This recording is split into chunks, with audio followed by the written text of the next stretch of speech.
তাহলে ইল্লিনটাও জেলখানা, সিজিনটাও জেলখানা। ইল্লিন নেককারের জেলখানাটা হবে তারা ক্লাস। Islamic Voice.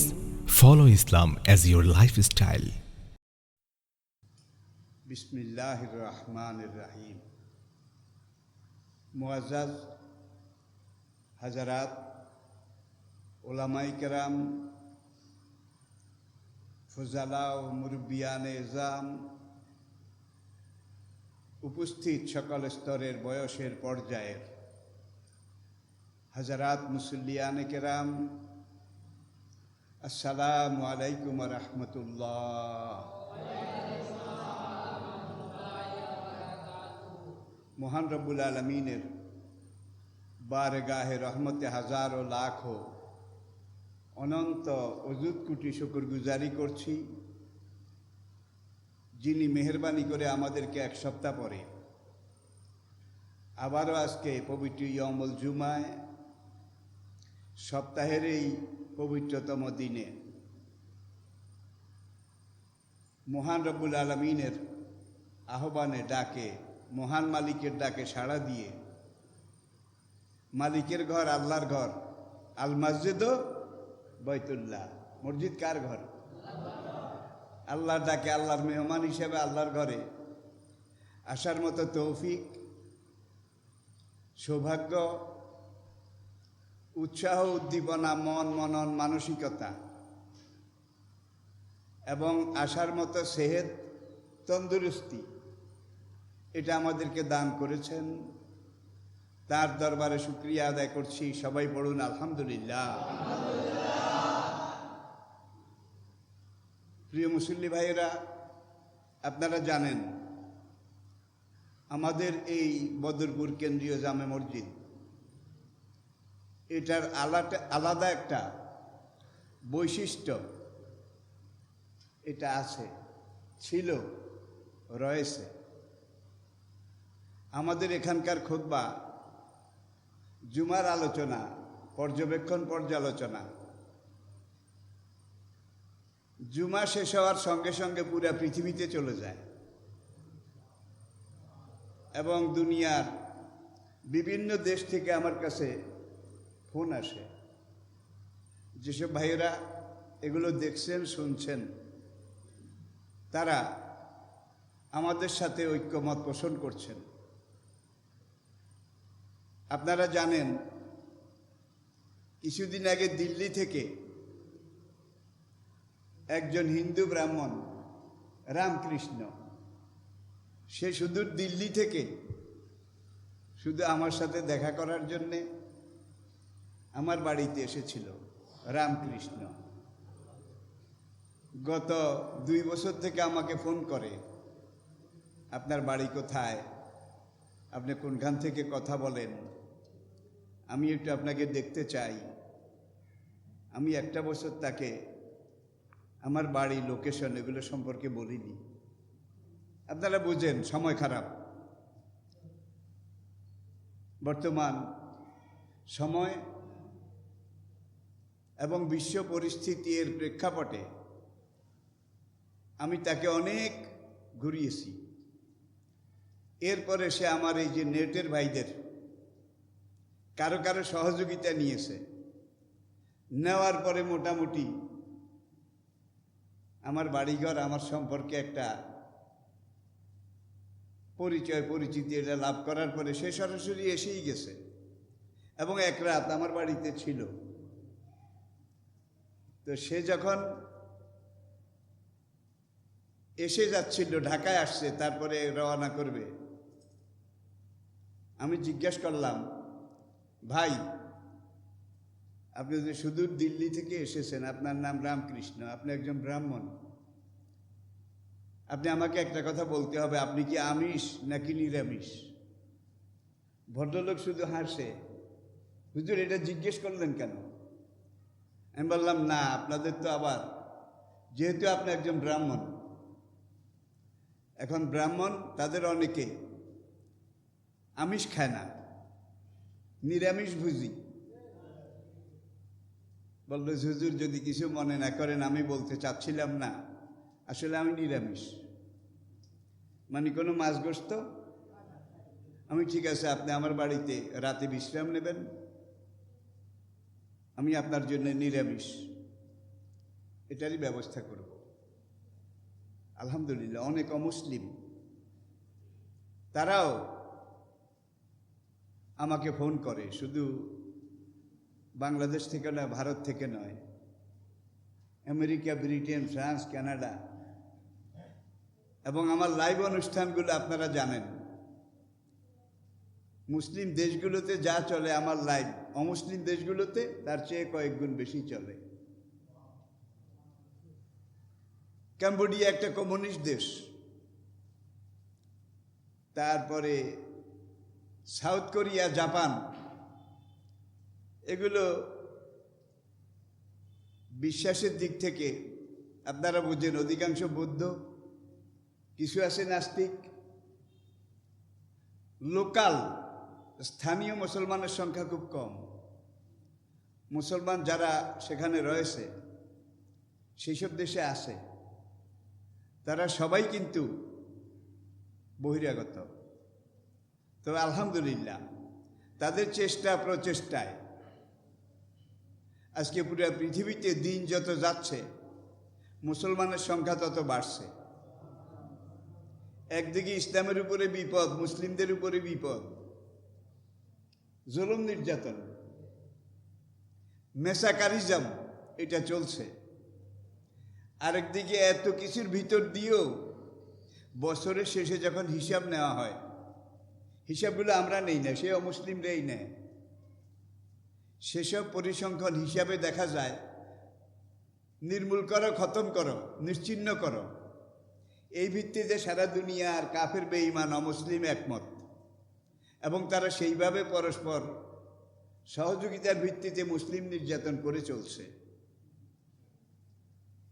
এত কিছুর পরে বছরের পরে দেখা যায় পুরো পৃথিবীতে গেল এক বছরে অন্যান্য দুনিয়ার সব ধর্ম যত মানুষ গ্রহণ করেছে তার চাইতে শতগুণ বেশি মানুষ ইসলাম গ্রহণ করেছে।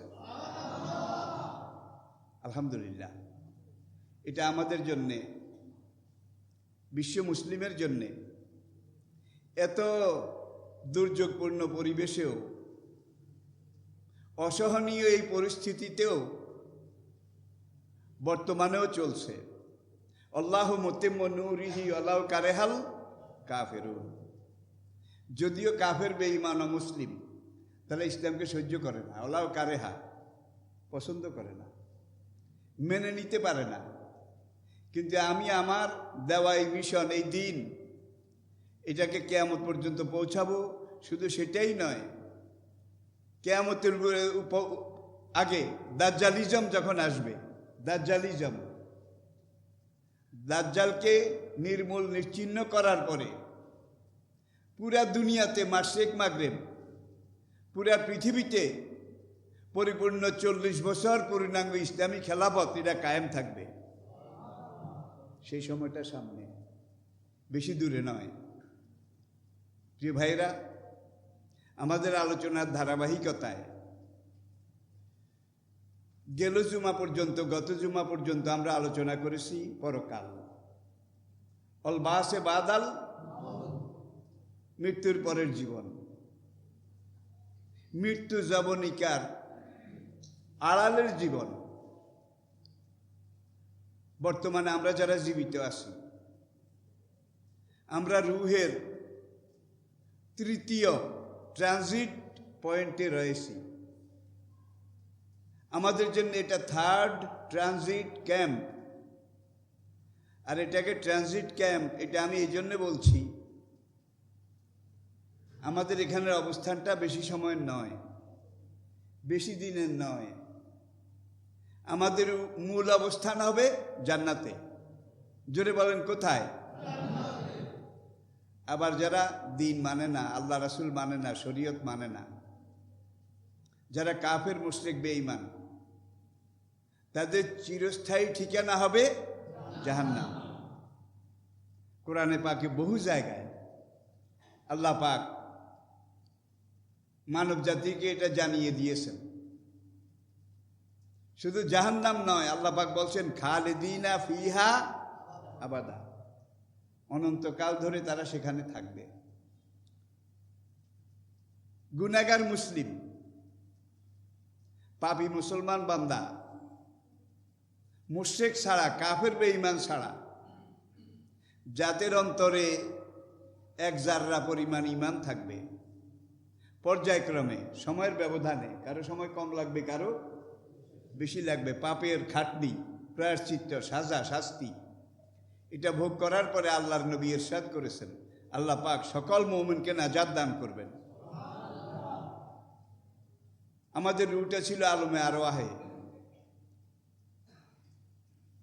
আমি ইচ্ছা করে এই কথাটা আবার রিপিট করছি। আলমে আরওয়াহাতে, সেখানে কত লক্ষ কত কোটি বছর আমাদের রু ছিল, এটা আমরা কেউ জানি না। সে আলমে আরওয়াহ থেকে আমাদের রুটে এসেছে সেকেন্ড ট্রানজিট ক্যাম্পে। এটা হলো মাতৃগর্ভ, মায়ের পেট। সেখানে রুটা শরীরটাকে ধারণ করে, লালন করে, পালন করে কিছুদিন ছিল, কিছুদিন। এটা ছিল রুহের জন্যে সেকেন্ড ট্রানজিট ক্যাম্প। আলমে আরওয়াহ থেকে মাতৃগর্ভ, সেখান থেকে আমরা প্রত্যেকটা প্রাণী দুনিয়াতে এসেছে। এই দুনিয়াটা আমাদের জন্য থার্ড ট্রানজিট ক্যাম্প, তৃতীয় হোল্ডিং সেকশন। এখানে আমরা কিছুদিন থাকব, কতদিন থাকবো এটা আমরা জানি না, একমাত্র তিনি জানেন। তবে এখানে কতদিন থাকব এই কথাটা, এই জিনিসটা আপনার মায়ের পেটে যেদিন আল্লাহ পাক রুটা প্রথম দেহের জন্য পাঠিয়েছেন, সেই পাঠানোর 50,000 বছর আগে আল্লাহ পাক আপনার আমাদের মৃত্যুর ফয়সালা এটাকে আগে কনফার্ম করেছেন, লিখে ফেলেছেন। যার জন্য কোরআন বলছে আল্লাজি খালাকাল মৌতা ওয়াল হায়াতা। দেখছেন, মৌতের কথা আগে, তিনি আগে মৌতকে সৃষ্টি করেছেন, ফিক্সড করেছেন, তারপরে দুনিয়ার এই হায়াতটা আমাদের জন্য তিনি নির্ধারিত করেছেন। এখান থেকে আমরা যখন আমাদের এই হায়াতের মুদ্দতটা, মেয়াদটা শেষ হয়ে যাবে, তখন আমাদের দেহ থেকে রুটাকে আলাদা করে ফেলা হবে। রুটাকে যখন দেহ থেকে আলাদা ফেলা হবে, তখন আপনার শরীরটার কতদূর দাম থাকবে বলেন? আমি বলে থাকি যে ঘোড়া গরুর পায়খানা এগুলোও কাজে লাগে, মানুষের পায়খানা এগুলোও কাজে লাগে, সার হিসাবে ব্যবহার করা হয়। কিন্তু আপনার রুটা চলে যাওয়ার পরে এই দেহটা কোন কাজে লাগবে? যেই মা সবচেয়ে আপন, যেই বাবা তারপরে আপন, যে স্ত্রী আপনার জীবন সঙ্গিনী, সহধর্মিনী, অর্ধাঙ্গিনী, আপনার দেহ থেকে রুটা চলে যাওয়ার পরে এত আদরের বিবি, যেই বিবি আপনাকে এত ভালোবাসে, আপনি তাকে এত ভালোবাসেন, তাকে যদি বলেন যে তোমার মরা স্বামীটাকে আর 2টা দিন রাত তুমি তোমার কাছে রাখো, স্ত্রী বোধহয় রাজি হবে? মা বোধহয় রাজি হবে? বাপ বোধহয় রাজি হবে? এটা এখন আর নাই। আপনি যে একজন মানুষ ছিলেন, ব্যক্তি ছিলেন, আপনার একটা মানুষত্ব ছিল, ব্যক্তিত্ব ছিল, সেটা খতম হয়ে গেছে। জন্মের পর থেকে বুদ্ধি বিবেক আসার পর রুটা দেহ থেকে আলাদা হওয়ার আগ পর্যন্ত আপনি যেই ন্যাক আমলগুলা করেছেন, করছেন এবং করবেন, এগুলো আপনার খাতায়, আপনার অ্যাকাউন্টে জমা হচ্ছে নাকি হচ্ছে না? যেটাকে কোরআন হাদিসের পরিভাষায় আমরা বলি আমল নামা।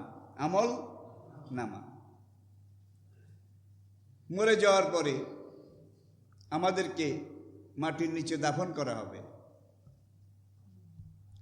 মাটির নিচে দাফন করার পরে সেই জীবনটা কত বছরের হবে এটা আমরা কেউ জানি না, কিন্তু তিনি জানেন।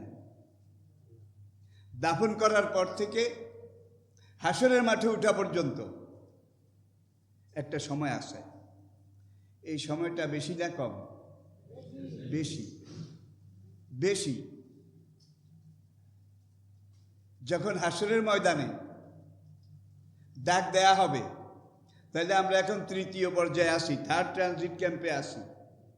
রুটা চলে যাওয়ার পরে আমরা যেই কবরের জগতে যাব, আমরা যেই পরকালের জগতে যাব, সেটাকে বলা হয় জিন্দেগি বাদাল মৌতের পর্যায়। মাতা কামাত আলাইহি কিয়ামাতুন। যে ব্যক্তি মরে যায় তার কিয়ামত তখন থেকেই শুরু হয়ে যায়। আল মাইয়িতু ফিল কুবুরে কাল গারিকে ফিল মায়ে। মৃত ব্যক্তিকে দাফন করার পরে কারো কবরটা হয় ইল্লিন, কারো কবরটা হয় সিজ্জিন। ইল্লিন কি? তাইলে কবরের জগৎটা রুটা চলে যাওয়ার পরে, দাফনের পর থেকে, মৌতের পর থেকে হাসরের মাঠে উঠা পর্যন্ত, এটা হচ্ছে ফোর্থ ট্রানজিট ক্যাম্প। তাহলে দেখা গেল দেহটা একটা সময়ের জন্য এসেছে শুধু, কিন্তু রুটা সফর করে সামনের দিকে যাচ্ছে। কবরে যাওয়ার পরে আপনাকে সেখানে আবার আল্লাহর কুদরতে জিন্দা করা হবে। আপনার সেখানে আপনাকে 3টা প্রশ্ন করা হবে। এটা আমরা জানি। 3টা প্রশ্নের জবাব যদি আপনি পজিটিভ ঠিকমতো দিতে পারেন, আল্লাহ পাক আপনার কবরটাকে জান্নাতের বাগান, জান্নাতের একটা অংশে পরিণত করে দেবেন। আর যদি আমরা দিতে না পারি, তাহলে আপনার কবরটাকে আল্লাহ পাক জাহান্নামের একটা টুকরা করে দেবেন। সবাই বলি নাউজুবিল্লাহ। কেউ কেউ আমাকে প্রশ্ন করে, এই প্রশ্নগুলো বিদেশ থেকে বেশি আসে, যে হুজুর মরার পরে যখন মানুষকে দাফন করা হয়, পোড়ানো হয়, দাহ করা হয়, সৎকার করা হয়, তখন ইসলামের মতাদর্শে একটা কথা বলা আছে, কবরে আযাব হবে। 99টা বিষাক্ত সাপ হাসরের মাঠে ওঠার আগ পর্যন্ত তাকে ইয়ালদাগু ইলা ইয়াউমিল কিয়ামতে। হাদিসে নবীজি এইভাবে বলেছেন, বেনামাজি, বেরোজদারি, ফাসেক, ফুজ্জার, ঘুষখোর, সুদখোর, ইয়াবাখোর, নেশাখোর, পাপী তাপী, ইসলাম বিরোধী জঘন্য চরিত্র স্বভাবকে যারা ধারণ করেছে, লালন করেছে, পালন করেছে, তাদের এক একজনের কবরে 99টা বিষাক্ত কালো সাপ মোতায়েন করা হবে। নবীজি হাদিসে সাহাবায়ে কেরামদেরকে ব্যাখ্যা দিচ্ছেন, তার একটা সাপ যদি দুনিয়াতে একবার আনা হয়, ওই সাপটা যদি দুনিয়াতে একটা নিঃশ্বাস ফেলে, তার নিঃশ্বাসটার বিষে মাসেক মাগরেক সেমাল জন পর্যন্ত পুরা দুনিয়াতে যত জীবজন্তু, গাছপালা সব জ্বলে পুড়ে ছাইভস্ম হয়ে যাবে। দুনিয়ার জমিনটা পুড়ে, তার নিঃশ্বাসের প্রভাবে পুড়ে তামা হয়ে যাবে। কিয়ামত পর্যন্ত এখানে আর একটা ঘাসও গজাবে না। তাহলে এই কবর সামনে আসে নাকি নাই? আলহাকুমুত তাকাসুর হাত্তা যুরতুমুল মাকাবির। কেউ কেউ বলে, হুজুর এই আমাকে গত সপ্তাহে একটা প্রশ্ন করা হয়েছে কানাডা থেকে, যে মানুষ যখন মরে যায়, সবাই তো আর কবর হয় না, আর আপনারা ওয়াজ নসিহতে শুধু কবর আযাব, কবর আযাব। এখন উড়োজাহাজ অ্যাক্সিডেন্ট হয়ে কিছু মানুষ আকাশে জ্বলে পুড়ে ছাই হয়ে গেছে, সাগরে নৌকা ডুবে, জাহাজ ডুবে, অনেক মানুষ সেখানে ডুবে, হাজার হাজার লক্ষ লক্ষ মাছ তাদেরকে খুঁটে খুঁটে খেয়েছে। এমন মানুষও আছে যে যার কবর এটা নসিব হয় নাই, এমন মানুষ আছে না নাই? তাদের কবর আযাবটা কোথায় দেখুন।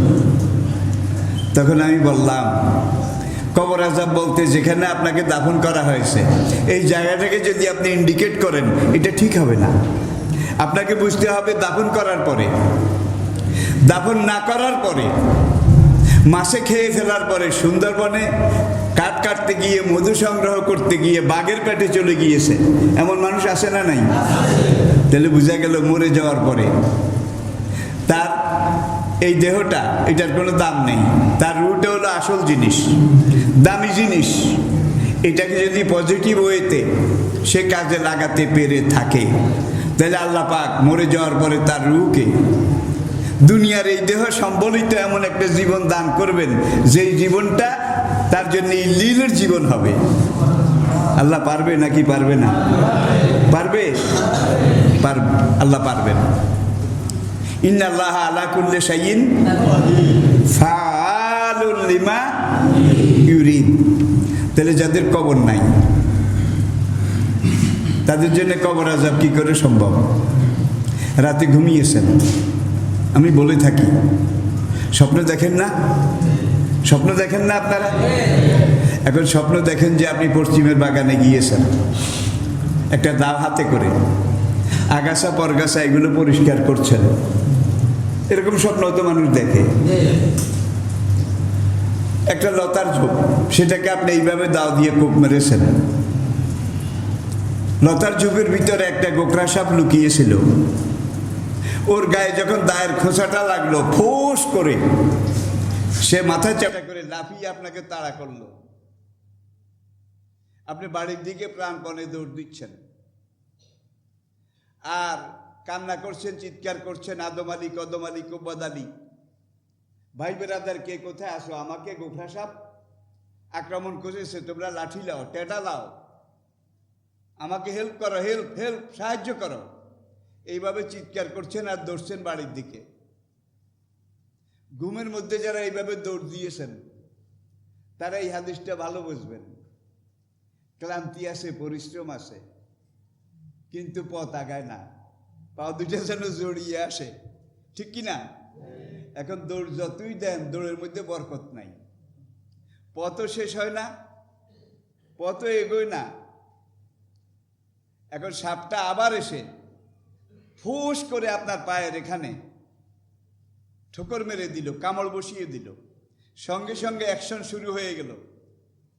আপনি দেখেন যে মাথাটা টনটন করছে, বুকটা শিনশিন করছে, পুরা শরীরটা অবসাদ হয়ে যাচ্ছে, নিঃশ্বাসটা বড় হয়ে গেছে, সামনে নজর দিচ্ছেন ভালো করে, আপনি কিছু দেখতে পাচ্ছেন না।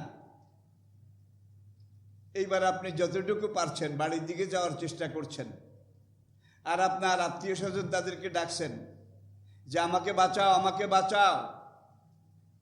সাপের সাথে তো আর দৌড়ে পারা যায় না। এই দৌড়ানো মুহূর্তে, প্রাণান্তকর অবস্থায় আপনি আবার দেখলেন স্বপ্নে, কিন্তু ওই সাপটার রাগ এখনো থামেনি। সে আবার এসে আপনাকে আরেকটা কামড় দেবে। এক কামড়ে আপনার এই অবস্থা, আরেক কামড় যদি দেয়, সে যখন এইভাবে ফনা উঁচু করেছে, বাবারে বলে আপনি দিছেন লাভ। বাম দিকে একটা চোখালো বাঁশ ছিল, এই বাঁশের উপরে পড়ে ঘ্যাসাং ঘ্যাস করে আপনার পায়ের এখান দিয়ে বাঁশ ঢুকে গেছে। এইবার আপনি এত জোরে কান্না চিৎকার শুরু করেছেন। আপনি কিন্তু আসেন সেই মাঘ মাসের, সেই পৌষ মাসের 14 ডিগ্রি সেলসিয়াস তাপমাত্রায়, 10 ডিগ্রি সেলসিয়াস তাপমাত্রায়, ডবল কম্বলের নিচে। আপনার পাশে আপনার বেগমও শোয়া আছে, স্বামী স্ত্রী বৃক্ষলতার মতো মানব মানবী যুগল জড়াজড়ি কোলাকুলি করে ঘুমিয়ে আসেন। এই অবস্থা কিন্তু পশ্চিমের বাগানে আপনার এই অবস্থা হচ্ছে। আপনার বডিটা কোথায়? কি? কম্বলের নিচে। আপনার বিবি আর আপনি একই কম্বলের নিচে। এখন পশ্চিমের বাগানে আপনাকে গোকরা সাপ, হানুখাপ যেটা আমরা কই, লন্ডন জুতে দেখেছি, most dangerous snake's of the world, দুনিয়ার সবচাইতে মারাত্মক, বিষাক্ত, বিপজ্জনক সাপ। যখন চিৎকার শুরু করেছেন তখন আপনার পাশে শোয়া বিবির ঘুম ভেঙে গেছে। বিবিকে, ওগো ওগো তোমার কি হয়েছে, তুমি এমন চিৎকার করছো কেন? আপনি কি? আপনার চোখে পানি, আপনার বুকে এখনো ব্যথা, আপনার যেই পায়ে কামড় দিয়েছে আপনি যত চেষ্টা করেন সেই পাওটা বিছানা থেকে আপনি উঠাইতে পারেন না, যত টানেন উঠে না, এখনো ব্যথা রয়ে গেছে। আপনার বুকটা এখনো টন টন করে, মাথাটা শিনশিন করে। তাইলে বোঝা যায় কামড়ের ঘটনা এটা ঠিক নাকি? চোখ ভিজা, বালিশও ভিজে গেছে ব্যথায় কাঁদতে কাঁদতে। এখন আপনি বিবিকে বলেন, বিবি বলেন, ওগো ওগো তোমার কি হয়েছে, কি হয়েছে, তুমি এমনটা করছো কেন? কত ছাড়ি পোড়া কপালি, পোড়ার মুখী। স্বামী স্বামী প্রেম ভালোবাসা এটা সারাদিন বলো। পশ্চিমের বাগানে এইভাবে আমাকে সাপে তাড়া করলো, এইভাবে আমাকে সাপে কামড় দিল, এইভাবে চোখালো বাস ঢুকলো, এত ডাকলাম, এত চিৎকার করলাম, কেউ গেল না, তুমিও তো একটা লাঠি নিয়ে এগিয়ে গেলে না।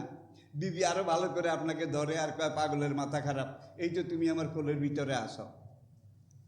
কার কথা ঠিক? কার কথা ঠিক? দোনোজনের কথা ঠিক। আমি কি বুঝাতে পেরেছি?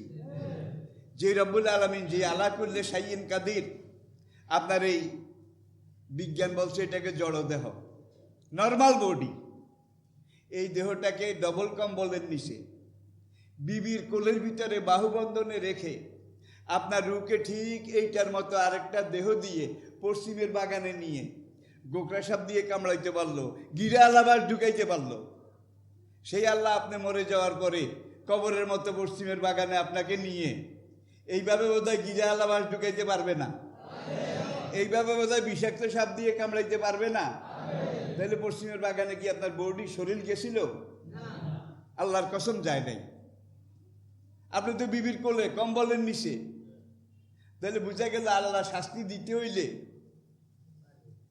কি কবরও লাগে না, বডিও লাগে না। আল্লাহ পাক ইচ্ছা করলে আপনাকে এই পশ্চিমের বাগান, এমন স্বপ্ন আপনারা কোনো সময় কি কেউ দেখেছেন? অনেকেই দেখেছেন, আমিও দেখেছি, অনেকেই দেখেছেন। তাইলে ওই ভদ্রলোককে একটু সময় বেশি লেগেছে। আমি যখন এটা বললাম তখন সে বলে ওয়াহ ওয়াহ। জাপানিরা বলে, পশ্চিমী দুনিয়ার লোকেরা বলে ইয়া ইয়া ইয়া, ঠিক আছে, হ্যাঁ হ্যাঁ আমি বুঝতে পেরেছি।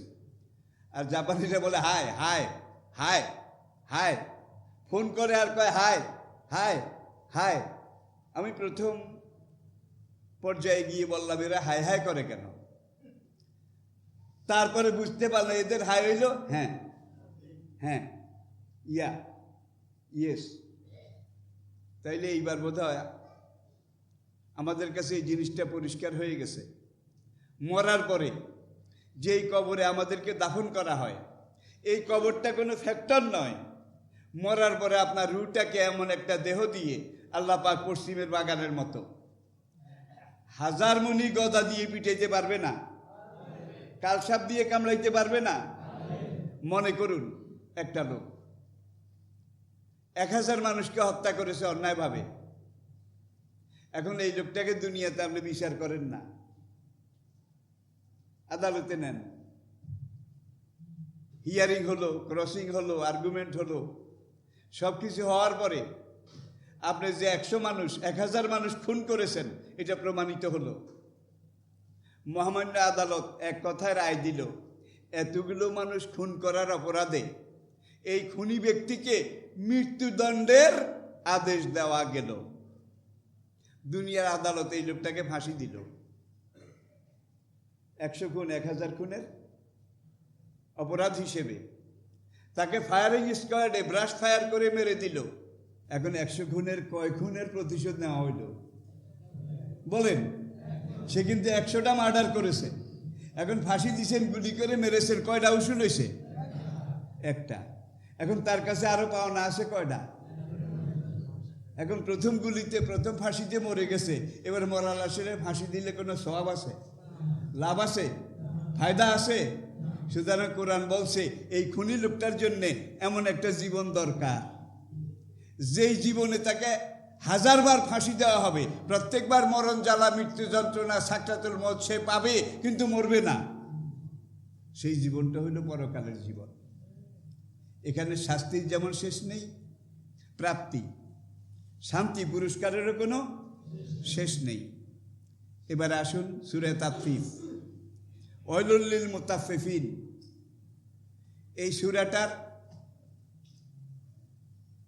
পঞ্চম, ষষ্ঠ, সপ্তম ছোট্ট ছোট্ট আয়াত।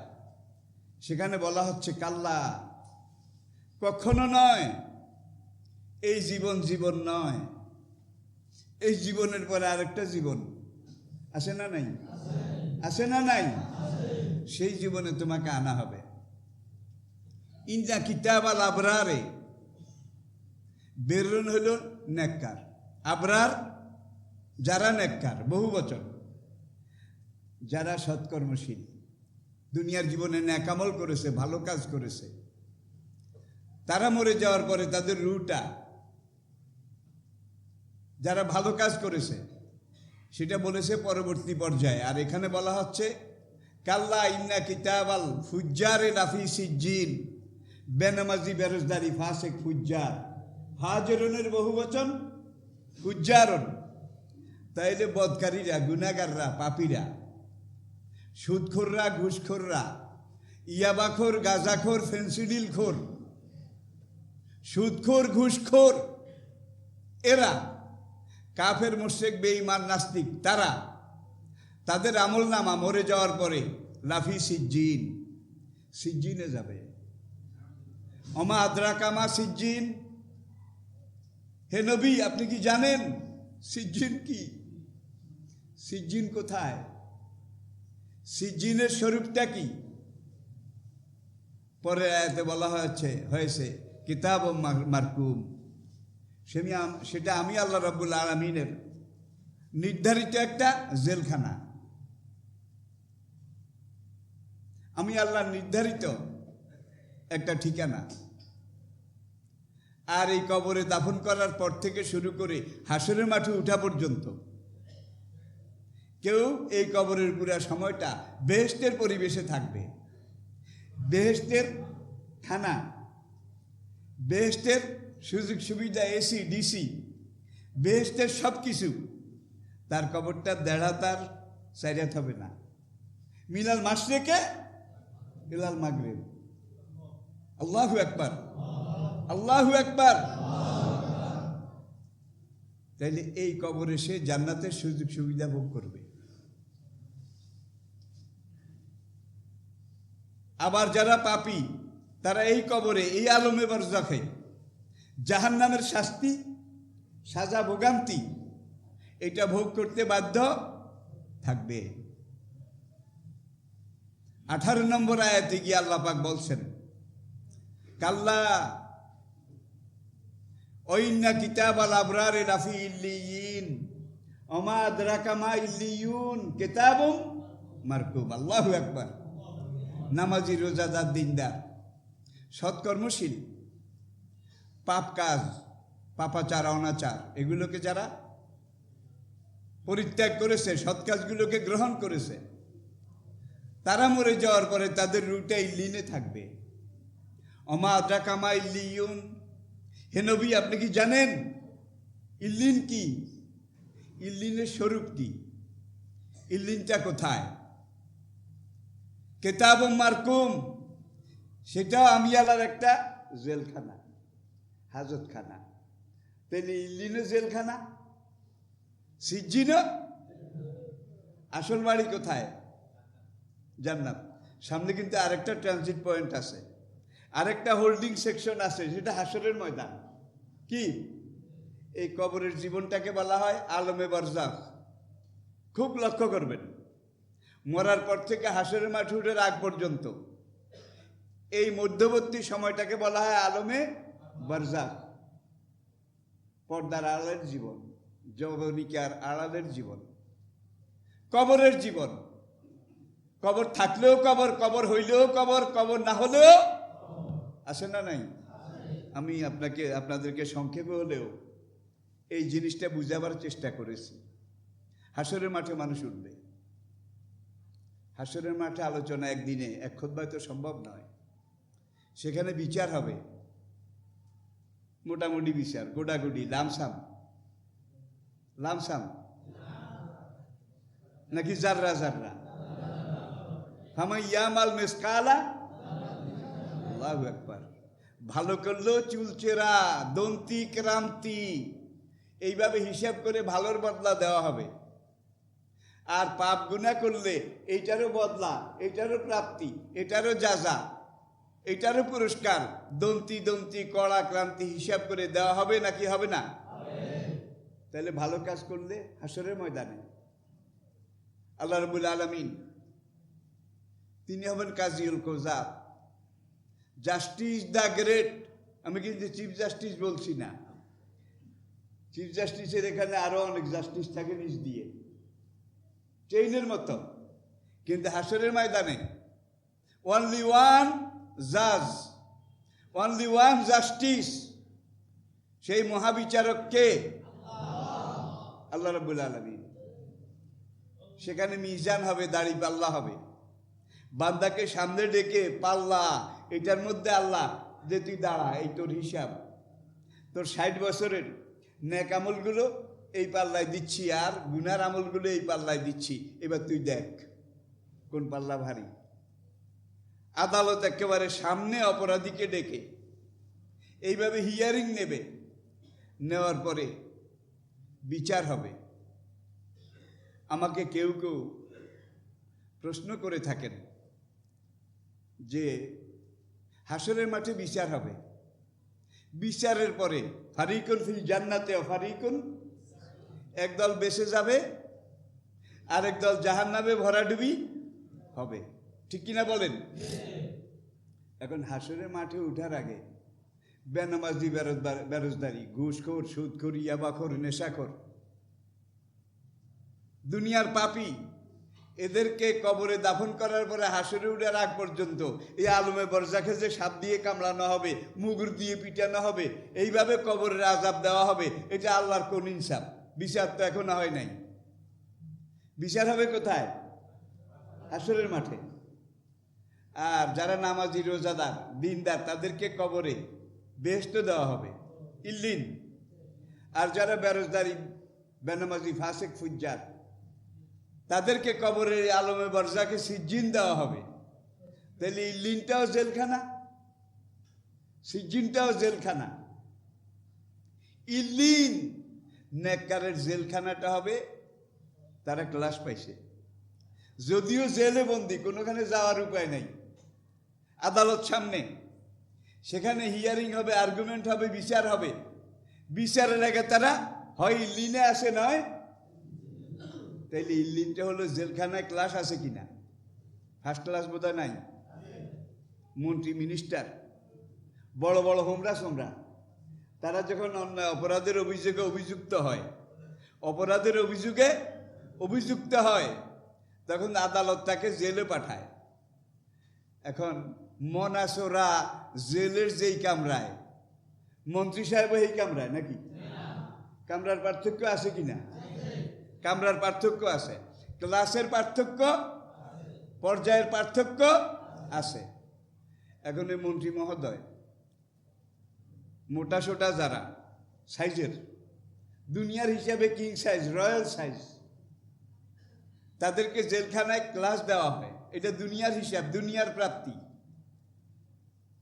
তাদের রুমটাতে এসি থাকে, তাদের রুমটাতে ফ্রিজ থাকে নাকি থাকে না? তাদেরকে যেই খানা খাওয়ানো হয়, এটা রান্না করার জন্য স্পেশাল বাবুর্চি থাকে, স্পেশাল রান্নাঘর থাকে, গোটা গোটা মুরগি সেখানে তাদেরকে খাওয়ায়, গোটা গোটা মুসাল্লা মাছ সেখানে তাদেরকে খাওয়ায়, কারি খাওয়ায়, কোপ্তা খাওয়ায়, ভালো ভালো খানা খাওয়ায়। এরপরে খানাটা খাওয়ানোর পরে আবার ডাক্তার এসে পরীক্ষা করে খাওয়ার মধ্যে কোনো বিষ টিস, খারাপ কিছু আছে কিনা। কারণ সারে খাওয়ার আগে এইটাকে পরীক্ষা করে নাকি করে না? স্যার কিন্তু কয়দি, জেলখানায় বন্দি, ঠিক কিনা বলেন? তাকে যখন গাড়িতে উঠানো হয়, তখন একটা এসি গাড়িতে উঠাইয়া তাকে আদালতে নেওয়া হয়, ঠিক কিনা বলেন? সেখানে আর্গুমেন্ট হয়, হিয়ারিং হয়, ক্রসিং হয়, কত রকমের কিছু হয়। আর যত দাগি পাপি, তাদেরকে কি খাওয়ায়? ডাটার দিনে যে সময় ডাটা গরুও খায় না, মূলার মৌসুমে মূলা যে সময় ছাগলও খায় না, কি এগুলা ট্রাক হিসাবে জেলাররা কিনে, কারণ এইটা সবচেয়ে সস্তা মাল। এরপরে ডাটা এটারে মুগুরের উপরে রেখে কাটে, খোসা টোসা ফালায় না। কি মূলা লতা পাতা সহ কুটে বড় বড় ডেকচির মধ্যে রান্না করে, করে টরে তাদেরকে মাপা একটা স্টিলের বর্তনের মধ্যে এইভাবে দেয়। খাওয়ারও কোনো টেবিল নেই, বসারও কোনো জায়গা নেই। আর সারে কিন্তু ওই রুমের মধ্যে টেবিলও আছে, এসিও আছে, সারও কয়দি আর এই কদম আলীও কয়দি, কিন্তু দুজনের ক্লাস বোধহয় এক। আল্লাহু আকবার। দেখেন তাহলে জান্নাতে আল্লাহ যেই ভাগ করবেন, দুনিয়াতে সেই ভাগ আমরা দেখতে পাচ্ছি। এরপরে যদি আপনি বলেন বিচার তো এখন হয় নাই, সারের এসি, সারের রুমে ফ্রিজ, সারের এইভাবে গোটা গোটা মুরগি খাওয়ানো কেন হয়? আরে সার তো সার। বিচারের পরে বুঝে যাবে সার কি বেঁচে যায় নাকি ভরাডুবি হয়, ঠিক না ঠিক? এরপরে আসুন, সারেরে আদালতে নিতে আনতে ভালো গাড়িতে নেয়, সারেরে একা গাড়িতে করে নিয়ে যায়। আর ওই যেগুলা ওই ডাটা মূলা এগুলা পাইকারি খায়, শোয়ার জন্য একটা কম্বল, মাথার তলে দেওয়ার জন্য একটা কম্বল, কম্বল একটা ঝাড়লে 2 কেজি বালু বাইর হবে, অন্তত আধা কেজি সারপোকা এই কম্বল থেকে বের হবে। কিন্তু ওই এসি রুমে সারের কিন্তু সেখানে সব কিছু দামি মানি, ঠিক না ঠিক? এরপরে থার্ড ক্লাস কয়েদিদেরকে আদালতে নেওয়ার সময় কোমরের মধ্যে বাঁধতে বোধহয় দেখেন নাই, একটা একটা করে ওই দাগন বুইয়ার গরু আর হাতিয়ার মহিষের মতো সবগুলারে কোমরে রশি বেঁধে, সামনে পুলিশ পেছনে পুলিশ, এক রশির মধ্যে 20-25 জন তাদেরকে বেঁধে বেঁধে তারপরে গাড়ির কাছে নেওয়া হয়। গাড়িও খোলা গাড়ি, ট্রাক জাতীয়, ট্রুক বাস। এখন তাদেরকে ধাক্কাইয়া ধাক্কাইয়া গাড়িতে উঠায়। একটা কয়েদি উঠতে তো দেরি হয়েছে, পিছন থেকে পুলিশ বলে খানকির পুত উঠোস না কা, কয় না খানকির পুত, তাড়াতাড়ি উঠ। আর সারেরে কিন্তু ওই এসি গাড়িতে একবার রুমের সামনে এনেকে সার গাড়িতে উঠেন। দুজন কিন্তু কয়েদি, ঠিক কি না? তাহলে আপনার নামাজি রোজাদার দিনদার যদি হন, তাহলে আপনার ওই কবর, আপনার আলমে বরজকটা ওই সারের মতো এসি ডিসি হবে। সেখানে আপনি জান্নাতের নাজ নেয়ামত এগুলো খেতে পারবেন। আর যদি আপনি বেআমল বেনমাজি বেরোজদারি ফাসেক ফুজ্জার এই জায়গার কয়েদি হয়ে আপনি যদি সিজ্জিনে যান, তাহলে সিজ্জিনটা কিন্তু জাহান্নাম নয়, কিন্তু জাহান্নামের যত রকমের ভোগান্তি কিল গুতা সিজ্জিন থেকে শুরু, ঠিক কিনা বলেন? এখন বলবেন এটা আল্লাহর কোন হিসাব হলো, বিচারের আগেই গুতাগুতি শুরু, পিটাপিটি শুরু, এই ধরনের প্রশ্ন আমাদেরকে করা হয়। বিশেষ করে আজকে নেট ইন্টারনেটের যুগে, যে বিচারের আগে পিটাপিটি কেন? আমরা আপনার দেশে জেলখানা আছে কিনা? বলে হ্যাঁ। আমাকে আপনার জেলখানা কয়টি কি, 1 ধরনের না 2 ধরনের? কয় 2 ধরনের। আমি বললাম কোন 2 ধরনের? কে এক দল হলো থার্ড ক্লাস কয়েদি, আরেক দল হলো ফার্স্ট ক্লাস কয়েদি। আমি তাহলে ইল্লিনটা ফার্স্ট ক্লাস কয়েদিদের জেলখানা, আর সিজ্জিনটা থার্ড ক্লাস মায়ের গুতা খাওয়ার কয়েদিদের জেলখানা। আল্লাহু আকবার। এবার আসুন, ইল্লিন এটা কোথায়, কোন জায়গায়, এর অবস্থান কোথায়? আল্লাহ নবী আমাদেরকে কোরআনের সব ব্যাখ্যা, জীবনের সব কথা। কোরআনটা হলো আমাদের জীবনের মূল সিলেবাস, আমাদের জীবনের মূল সংবিধান। আর রাসূলের হাদিসগুলো হচ্ছে আমাদের জীবনের কোরআন রূপী সংবিধানের টেস্ট পেপার, মেড ইজি, সরাত আসরি, ব্যাখ্যা এবং বিস্তৃতি। কোরআন যা বলেছে নবীজি হাদিসে তার ব্যাখ্যা দিয়েছেন। হাদিসটা কিন্তু অন্য কিছু নয়, শুধু কোরআনের কথাগুলোর ব্যাখ্যা, নাকি? এখন আসুন, তাহলে যারা নেককার নামাজি রোজাদার মারা যাওয়ার পরে তাদের রুটা ইল্লিনে যাবে। ইল্লিন কোথায়? নবীজি হাদিসে পরিষ্কার বলেছেন, ইল্লিনটা হবে আল্লাহ পাকের আরশে মুআল্লার নিচে, আর ইল্লিনের ছাদের উপরে থাকবে আল্লাহ পাকের আরশ। আল্লাহ পাকের আরশ যেখানে আছে, আল্লাহ পাকের আরশের নিচে নেককারদের রুটা মরে যাওয়ার পরে হাসরের মাঠে ওঠার আগ পর্যন্ত থাকবে। এটা হলো তাদের জন্য এসি রুম, ডিসি রুম। এখানে তাদের জন্য এয়ার কন্ডিশন, ইংলিশ ডিনারের খানা। বিচার কিন্তু এখনো হয় নাই। আমি এইভাবে বলার পরে সেই নাস্তিক ভদ্রলোকেরা হলো, হুজুর আজকে বুঝেছি, এতদিন এই বুঝটা আমরা বুঝতে পারিনি। তাইলে এইটা ইনসাফ না বেইনসাফ? এইটাই ন্যায় বিচারের দাবি। তাহলে দুনিয়াতে এগুলো আপনারা দেখতেছেন, আমরা দেখতেছি। আর আল্লাহর যে বিচার, সেটাকে না মানলেও সেইটাকে সামনে নিয়ে বোধহয় জেলখানাগুলা বানানো হয়েছে। কয়েদি দুই রকম, একদল কয়েদি ইল্লিনের, আর ইল্লিনের কয়েদির সংখ্যা কিন্তু কম। আরেক দল কয়েদি সিজ্জিনে। সিজ্জিনে যারা থাকে, এখানে কোনো রুম আছে, বিরাট লম্বা রুম, তাও লাল ইটের। সেখানে রাত্রে শোয়ার সময় কাইত হইয়া শোয়া লাগে। সিট হয়ে শোয়ার জায়গা হয় না, কাইত হয়ে শোয়া লাগে। রায়পুর আলিয়াতে যখন লেখাপড়া করি, তখন ওই লঞ্চে নদীপথে ঢাকা যাওয়ার জন্যে রায়পুর থেকে নৌকা চলতো চাঁদপুর, সোনাপুর থেকে নৌকা চলতো চাঁদপুর। মুরব্বীরা বলতে পারবে। সেই সব নৌকায় আমরা চাঁদপুর যেতাম। বেগম মসজিদের এখানে একটা হোটেল আছে, তো এখন ওই রাত এখানে থাকতে হবে, পরের দিন সকালে স্টিমার। এখনকার মতো লঞ্চ এগুলো কিন্তু ছিল না, স্টিমার, ট্রেন। তখন ওই হোটেলে সেখানে গিয়ে খাইলাম, ভাত তরকারি সব মিলে বোধহয় 6 আনা খাইছি। 6 আনা, পেট ভরে গেছে। খাওয়ার পরে শুইতে গেছি। চৌকি একটা একবারে তার রুমের এই মাথা থেকে ওই মাথা পর্যন্ত, বালিশ এক একটা 6 হাত লম্বা, এক একটা বালিশ। এখন দেখি যে তার এখানে এক রাত থাকতে হইলে 8 আনা 50 পয়সা। এটা হইলো এক রাতে থাকার, ঘুমানোর ফি। এখন লাইনে শুয়ে গেছি, আমিও শুয়েছি, আমার সঙ্গী দুজন তারাও শুয়েছে। অনেক প্যাসেঞ্জার করে এই মাথা সেই মাথায়। এই সময় আরও কিছু প্যাসেঞ্জার আসে। এখন রুমে আর জায়গা নাই। এখন ওই রুমের সেই দায়িত্বশীল সে ঠেলে, কই মিয়া সিট হয়ে শুয়েছেন কেন, কাইতে হয়ে শোন। আমি সিট হয়ে শুইতে পারি না। সিট হয়ে শুইতে হইলে 1 টাকা দেওয়া লাগবে, 8 আনায়। তাহলে সিট হইল কাত হয়ে শোয়ার জায়গা। এইবার বোধ আপনারা আরো বুঝে গেছেন।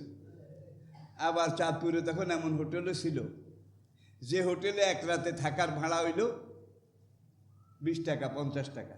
সেখানে গেলে সিট হয়ে শোয়া যায়, কাইতে হয়ে শোয়া হয়, পায়ের উপরে পাও দিয়েও শোয়া হয়, ঠ্যাং তুলেও শোয়া যায়, আবার যেইভাবে ইচ্ছা এইভাবে শোয়া যায়। ঠিক কিনা বলেন? তাহলে এইবার ইল্লিন আর সিজ্জিন, এই দুটার পার্থক্য মোটামুটি পুরো বুঝতে না পারলেও আমরা কিছুটা বুঝতে সক্ষম হয়েছি।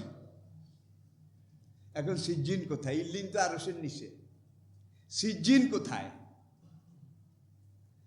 কাল্লা ওইন্না কিতাব আল ফুজ্জারে লাফি সিজ্জিন, এই কোরআনে আয়াত। এটার ব্যাখ্যা গত 1500 বছর পর্যন্ত।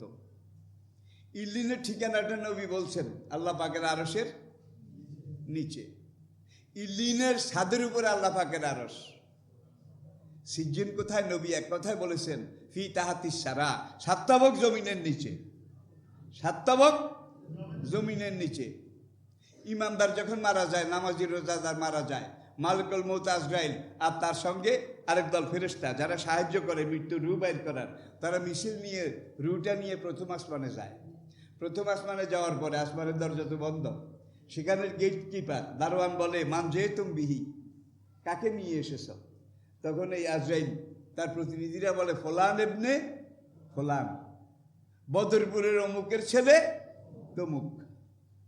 এখন এই অমুকের ছেলে তমুক যদি নামাজি হয়, রোজাদার হয়, দিনদার হয়, ইমানদার হয়, নেকামলধারী হয়, পাপ পঙ্কিলতা এগুলা পরিহার করেছে, ভালো জীবন গ্রহণ করেছে, সঙ্গে সঙ্গে আসমানের 70,000 দরজা একত্রে খুলে যায়। 70,000 দরজা একত্রে খুলে যায়। বলবেন যে একজন মেহমান আসমান পার হইতে, এই ব্যারিকেড পার হইতে 1টা দুয়ার খুললেই তো হয়, 70,000 দুয়ার খোলা যায়, এটা বেশি না? এটা কি দরকার আছিল ভাই? এই থার্ড ক্লাস কয়েদি যাদের কথা এতক্ষণ বললাম, তাদেরকে জেলখানা থেকে বাইর করার সময় ওই কিনারে ছোট গেটটা খোলে, টেলিগেট, মূল গেট খোলে না কিন্তু। এই টেলিগেট দিয়া কোমরে দড়ি, এই পুলিশে টেনে টেনে বাইর করে। আর ফার্স্ট ক্লাস কয়েদি, তাদের জন্য পুরা গেটটা কি? তাইলে 70,000 দরজা যাদের জন্য খোলা হয়, তারা কোন ক্লাস কয়েদি? এখান থেকে মিছিল করে করে 7 আসমান। এখন ফেরেশতারা বলে, একটু আগে আমাদের কাছে একটা চিঠি এসেছে আল্লাহ পাকের পক্ষ থেকে, একটা চিঠি এসেছে আর শাহজিমের মালিকের পক্ষ থেকে। সেই চিঠিতে লেখা আছে, অমুক গ্রামের তমুক ফলান ইবনে ফলান, আমার নামাজি রোজাদার ইমানদার, আমার এক বান্দার রূহ আসতেছে, তোমরা তাকে ওয়েলকাম করো, তোমরা তাকে স্বাগত জানাইয়া আমি আল্লাহ পাকের আরশের নিচে ইল্লিন পর্যন্ত পৌঁছাইয়া দাও। আল্লাহু আকবার। মানে সবগুলো দরজা খুলে যাবে। খুলে যাওয়ার পরে ফেরেশতারা স্লোগান দেবে, সালামুন আলাইকুম তিবতুম। বলেন না কেন? সালামুন আলাইকুম তিবতুম ফাদখুলুহা খালিদিন। ফেরেশতারা গার্ড অফ অনার দেয় রাজকীয় মেহমানকে। You are the honourable royal guest of almighty Allah, your royal highness, your royal excellencies, we welcome you, সালামুন আলাইকুম তিবতুম। তাইলে ইল্লিনটা তো বেহেশতের অংশ, একটু আগে আমরা বলেছি, ঠিক কিনা? তাইলে ইমানদার নামাজি মরার পর থেকে বেহেশত শুরু। ইল্লিনটা হলো বেহেশতের একটা অংশ। আর বিচারের পরে যেটা দেওয়া হবে, এটা এমন বেহেশত দেওয়া হবে, লা আইনুন রাআত ওয়ালা উযুনুন সামিআত ওয়ালা খাতারা আলা কালবিল বাশার। নবী বলেন, সেটা তোমাদেরকে আমি বুঝাতে পারবো না। চোখ যেটা কোনোদিন দেখেনি, কান যেটা কোনোদিন শোনেনি, মানুষের দিল অন্তর যেটা অনুধাবন করা কোনোদিন সম্ভব নয়, সেটা হবে আল্লাহ পাকের জান্নাত। তোমাদের পরিকল্পনা, তোমাদের ধ্যান ধ্যান, মন মনন, চিন্তা ভাবনার অনেক উপরে, অনেক বড়, অনেক বেশি। তাইলে সেখানে আমরা ইল্লিন পেলাম। আর সিজ্জিন 7 তাবক জমিনের নিচে 1,500 বছর প্রায় পরে 1970 সালে, তখন সোভিয়েত ইউনিয়ন এবং সাইবেরিয়ার মাঝখানে তারা একটা খনি খনন করতেছিল। খনন করতে করতে তারা নিচের দিকে যাচ্ছিল। নিচের দিকে যেতে যেতে তারা 11 কিলোমিটার গেছে। কত কিলোমিটার? 11 কিলোমিটার যাওয়ার পরে মাঝখানে বিভিন্ন স্তরের জমিন, এগুলা লেয়ার, তারা এগুলা উল্লেখ আছে, আমি এখন বলতে পারছি না, সময় হলে আরেকদিন বলবো। সেখানে গিয়ে তারা জমিনের এমন একটা স্তর পেল যেটা গ্রানাইট পাথর এবং ইস্পাত লোহার ঢালাইয়ের তৈরি। যেই মেশিন দিয়ে এতদিন খোঁড়াখুড়ি করে নিচের দিকে গেছে, এখন সেখানে আর এই মেশিন কাজ করে না। আল্লাহু আকবার, আল্লাহু আকবার। তারা একাধারে 2 মাস চেষ্টা করলো যে আমরা এত নিচে আসলাম, এখন আর যেতে পারি না, কোনো মেশিন কাজ করে না। তারা যখন ঢুকতেই পারছিল না, তখন তারা আবার উপরে খবর দিয়ে উপর থেকে আরো পাওয়ারফুল ক্যামেরা, আরো পাওয়ারফুল মুভিং ক্যামেরা, আরো পাওয়ারফুল ড্রিলিং মেশিন, এটা নিয়ে তারা সেই স্তরে গেল। আবার বলছি, গ্রানাইট পাথর আর ইস্পাত লোহা গলিত ঢালাই। আল্লাহু আকবার, কি কল্পনা করা যায়? তখন তারা সেখানে ক্যামেরা ফিট করেছে। ড্রিল মেশিন যখন লাগিয়েছে, ড্রিল মেশিনের ওই সুই, সেটা কয়েকবার ভেঙে গেছে। এইবার ড্রিল মেশিন আরো পাওয়ারফুল সুই এনে যখন মেশিন চালু দিয়েছে, দেওয়ার পরে তারা সেখানে শুনেছে লক্ষ লক্ষ কোটি কোটি মানুষ চিৎকার করতেছে, মরে গেলাম, জ্বলে গেলাম, পুড়ে গেলাম, একটু পানি দাও, বাঁচাও, আমরা জ্বলে গেলাম।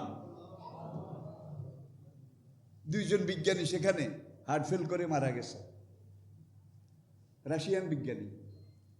তারা বলে, যদিও আমি একজন নাস্তিক, কোরআন যে 1,500 বছর আগে বলেছে যে নাস্তিক, অবিশ্বাসী, ধর্মহারা, তারা মারা যাওয়ার পরে তারা সিজ্জিনে যাবে। আর এখন এখানে আমরা শুনতে পাচ্ছি লক্ষ লক্ষ কোটি কোটি মানুষ নর নারী শুধু চিৎকার করে, জ্বলে গেলাম, মরে গেলাম, পুড়ে গেলাম, একটু পানি দাও, বাঁচাও বাঁচাও। বাই দ্য গড, দেখেন, বাই দ্য গড, নাস্তিক, ওই গডের কসম করে বলছি এটা সিজ্জিন, এই ব্যাপারে কোনো সন্দেহ নাই। 11 কিলোমিটার নিচে গেছে তারা। তো নবীজি বলেছেন সিজ্জিন সাতবক জমিনের নিচে। পাইছেন? পেয়েছেন নাকি পাননি? 70 সনে তারা খোঁড়াখুঁড়ি শুরু করেছিল।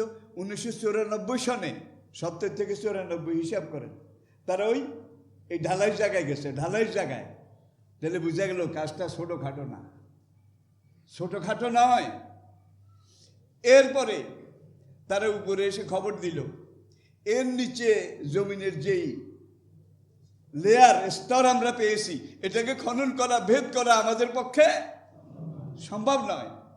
তখন তাদের অফিসাররা বলল, কেন, হোয়াই নট, কেন সম্ভব নয়? যাইয়া দেখেন। তখন এই বড় মোটা অফিসার সে গেল, আরো কিছু ইঞ্জিনিয়ার গেল ওই 11 কিলোমিটার দূরে ওই জায়গায়, যেখানে গিয়ে এই কান্নার আওয়াজ, চিৎকার এগুলো শুনেছে, সেখানে গেল। যাওয়ার পরে আবার ক্যামেরা, মুভিং ক্যামেরা, আবার ড্রিল মেশিন লাগালো। লাগানোর পরে অফিসার তারা যখন এটা শুনলো, শোনার পরে তারা ভয় পেয়ে তারা বেরিয়ে এসে বলল ওই জায়গায় আর যাওয়া যাবে না। তখন অন্যরা বললো, হোয়াই নট, কেন যাওয়া যাবে না? এইটা কোরআনে বর্ণিত সিজ্জিন, এই ব্যাপারে কোনো সন্দেহ নাই। 2006 সালে মাঝখান দিয়ে আরো 3টা গ্রুপ গেছিল বিজ্ঞানীদের। সেখানে গিয়ে মেশিন লাগায় তারা যখন ওই চিৎকার শুনেছে, তাদের মধ্যে কয়েকজন হার্ট ফেল করেছে। এই চিৎকার শুনে কেউ সহ্য করতে পারেনি। 2006 সালে তারা এটাকে মাটি ভরাট করে সিল করে দিয়েছে যে না, ওখানে আর যাওয়া। এরপরে তারা ওইটা বাদ দিয়ে সাইবেরিয়ার প্রান্তে পাহাড়ের ডালে গিয়ে আবার খনন করেছে আরেক জায়গায়। সেখানে খনন করে তারা আবার 11 কিলোমিটার গেছে। 11 কিলোমিটার গিয়ে ওই ওখানে যেটা পাইছে, এখানেও আজকের বিজ্ঞানের আবিষ্কারের মধ্যে দুনিয়ার সবচেয়ে গভীর গর্ত যেটা, এটার নাম মারিয়ানা ট্রেঞ্চ। আই রিপিট, সবচেয়ে গভীর গর্ত প্রশান্ত মহাসাগরের মাঝখানে একটা জায়গায়, মারিয়ানা ট্রেঞ্চ। এটা হলো বর্তমান বিশ্বে বিজ্ঞানীদের আবিষ্কৃত সবচেয়ে গভীর খাঁড়ি গর্ত। সেটার গভীরতা 33 কিলোমিটার। আল্লাহু আকবার, 22 মাইল গভীর। এরপরে সেখানে গিয়ে পুরো তলাটা তারা খুঁজে পায়নি। কোনো জায়গায় একটু তলার মতো কিছু আছে, কোনো জায়গায় তাও নাই। এখন তারা বলে এটা কোনো মানুষের খননকৃত গর্ত নয়, কোনো মানুষের পক্ষে এত নিচে গিয়ে এইভাবে গর্ত খনন করা সম্ভব নয়। তারা সেটাকে বলছে এটা প্রাকৃতিক, মানে আল্লাহ। আর মানুষের যেই গর্ত ঘুরেছে, এটার নাম বিজ্ঞানীরা দিয়েছে Kola super deep bore hole. Kola super deep bore hole, ওই যেখানে গিয়ে তারা প্রথম সিজ্জিনের আওয়াজ শুনেছে এবং ভয়ে তারা এটাকে সিল করে দিয়েছে। তাহলে ইল্লিনো আছে ওখানে, সিজ্জিন আছে নাকি নাই? আল্লাহ পাক আমাদেরকে বুঝার তৌফিক দান করুন। ইনশাআল্লাহ এখান থেকে আমরা আগামী জুমায় আল্লাহ বাঁচিয়ে রাখলে সামনের দিকে যাব।